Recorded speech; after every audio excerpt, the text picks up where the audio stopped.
মার্কিন president Donald Trump বলেছেন, আগামী 2 থেকে 3 সপ্তাহের মধ্যে যুক্তরাষ্ট্র ইরান অভিযান শেষ করবে যখন তারা নিশ্চিত হবে যে দেশটি আর পারমাণবিক অস্ত্র তৈরি করতে পারবে না। মঙ্গলবার ওভাল অফিসে তিনি একথা বলেছেন। ট্রাম্প বলেন, ইরান চুক্তি করতে মরিয়া হয়ে আছে, তবে তা হোক বা না হোক, আগামী 2 থেকে 3 সপ্তাহের মধ্যেই অভিযান শেষ হবে বলে আশা করছি।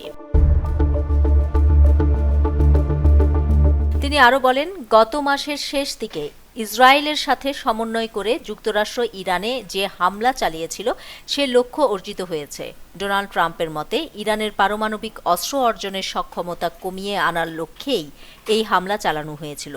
সেই লক্ষ্যমাত্রা অর্জিত হওয়ার কাছাকাছি পৌঁছানোই তারা এখন এই যুদ্ধ শেষ করার কথা ভাবছে। সাংবাদিকদের ট্রাম্প বলেন, ইরানের নেতারা যুদ্ধ শেষ করতে যুক্তরাষ্ট্রের সঙ্গে একটি চুক্তি করার জন্য অনুনয় বিনয় করছে, যদিও ইরান এর আগেই এমন দাবি প্রত্যাখ্যান করেছে।